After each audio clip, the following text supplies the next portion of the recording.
Tema número 4. Menor onerosidade e seguro-garantia. Resumo do caso. Ação declaratória com pedido de obrigação de fazer, ajuizada no ano de 1999 por Eliana Cristina Firinati e outros em desfavor do Banco Itaú, visando a securitização de contratos de crédito rural. Na fase de conhecimento, os pedidos foram julgados procedentes, sendo sentenciado no ano de 2000, transitado em julgada a sentença em 2007 e não cumprida a obrigação no prazo fixado, os credores requereram em 2016 o pagamento de multa diária. No ano seguinte, em 2015, entra em vigor o novo Código de Processo Civil, o qual equipara o seguro-garantia a penhora em dinheiro, desde que acrescido 30% no valor do seguro. Intimado a efetuar o pagamento, o banco, dentro do prazo, apresentou o seguro-garantia, que foi recebido pelo juiz de primeiro grau de jurisdição, em decisão em 2017. A parte autora, então, interpusera agravo de instrumento, visando a modificação da decisão de recebimento de seguro-garantia. O acórdão deu provimento ao agravo de instrumento interposto pela recorrida para rejeitar o seguro-garantia. Os embargos de declaração opostos pelo recorrente foram rejeitados. O Banco Itaú interpôs recurso especial alegando a violação da normativa do novo Código, bem como dissídio jurisprudencial. O recurso foi inadmitido pelo TJ de São Paulo por a Lei Processual Civil proclama que a penhora recaia preferencialmente sobre o dinheiro em espécie.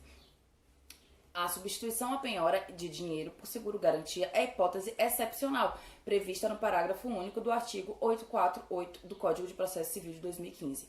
A parte exequente se manifestou contrária à garantia oferecida, dando preferência à penhora de bens hábeis para a satisfação do crédito.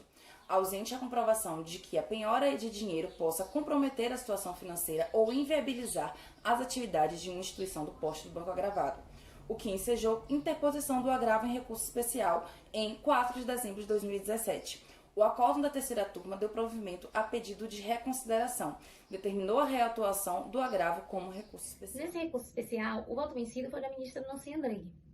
Para ela, para que a substituição seja efetivamente idônea, é necessário que o seguro-garantia apresente cláusulas e condições que garantam uma vigência, uma liquidez, uma celeridade a mais similar possível da penhora em dinheiro.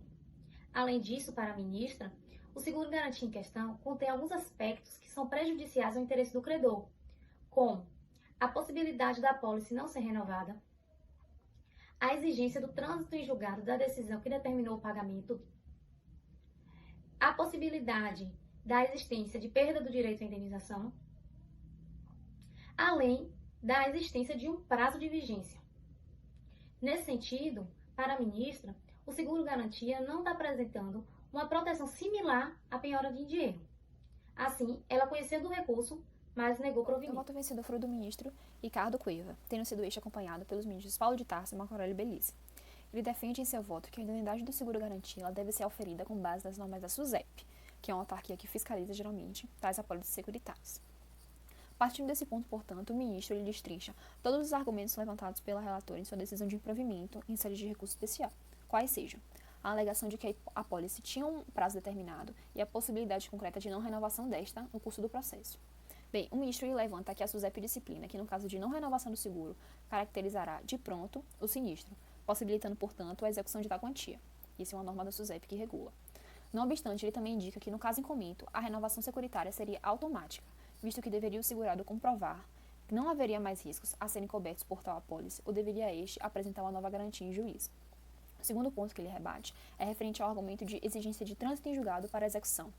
Bem, o ministro indica que, julgado a impugnação e execução, pode sim o juiz, de pronto, nos moldes do CPC, requerer que a seguradora efetue o pagamento da indenização, ressalvado, claro, a hipótese de haver algum recurso com efeito suspensivo.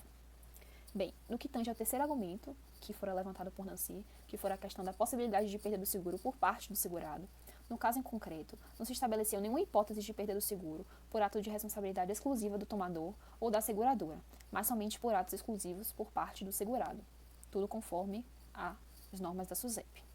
Ou seja, resumidamente, o ministro Ricardo Cueva entende que o fato da apólice se sujeitar ao controle e fiscalização da SUSEP de pronto é suficiente para atestar a idoneidade de tal seguro-garantia oferecido pelo banco. Bom, o grupo concorda com a posição do ministro Cueva em dar provimento ao recurso com algumas ponderações. O caso correlaciona alguns princípios. O primeiro deles é o da menor onerosidade, que, segundo o professor Fred Didier, é uma norma de proteção ao executado que inspira o juiz a escolha do meio executivo Executivo através da análise de ponderação e necessidade do meio. Isso significa dizer que a escolha pelo meio menos gravoso pressupõe que os meios sejam considerados igualmente eficazes conforme a interpretação do artigo 805 do CPC.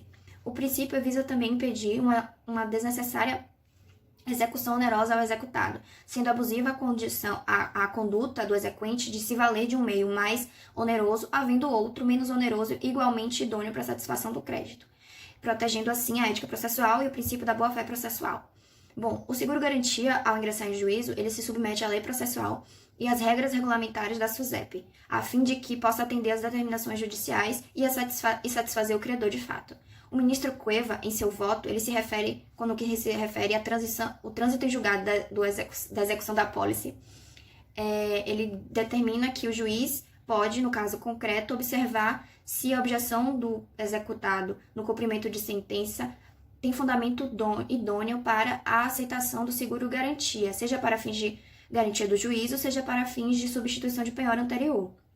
Por outro lado, concordamos com a posição da ministra relatora Nancy, de que a garantia deve estar apta a produzir seus efeitos assim que for acionada, observando exceto os casos de efeito suspensivo nos embargos de execução ou na impugnação, né? Nesse ponto andou melhor a portaria 1153 de 2009 da Procuradoria-Geral da Fazenda Nacional ao exigir uma cláusula expressa de que a seguradora se obriga a depositar em juízo o valor em dinheiro caso o devedor não o faça. Existe o exemplo também na Lei de Execução Fiscal de que também permite a seguradora ser intimada para liquidar o débito caso o devedor também não o faça. Dessa forma, o seguro-garantia judicial, além de ser emitido por seguradora regular, em funcionamento regular, tem que ter um prazo de vigência correspondente à tramitação do processo. E também tem que ter uma cláusula expressa na apólice de que o não pagamento não vai gerar a perda dos efeitos da garantia. Tem que ter uma maior liquidez que o bem executado e, obviamente, produzir os efeitos assim que for acionada. Portanto, é possível perceber que o seguro-garantia judicial é um grande avanço ao processo de execução porque ele protege ambas as partes e sendo um meio hábil a gerar a satisfação do crédito, né? Até porque foi equiparado expressamente pelo legislador no artigo 835, parágrafo 2º, ao dinheiro para fins de garantia. E como a lei não contém palavras inúteis, não cabe ao exequente se discutir ou não a aceitação, exceto os casos de ineficiência ou inadequação da garantia. Portanto, temos que há uma harmonização maior entre o princípio da máxima eficiência e da menor onerosidade para o executado, garantindo uma maior proporcionalidade nos meios de satisfação do crédito, evitando também a constrição dos bens e o prejuízo da empresa executada antes de uma decisão terminativa na fase executória. Assim, estando presentes os requisitos que viabilizam a substituição da penhora em dinheiro pelo seguro-garantia, este se torna um meio hábil e eficaz para satisfazer o crédito e proporciona também uma maior efetividade na execução, uma menor onerosidade para o executado, a fim de que se tenha também uma boa celeridade processual.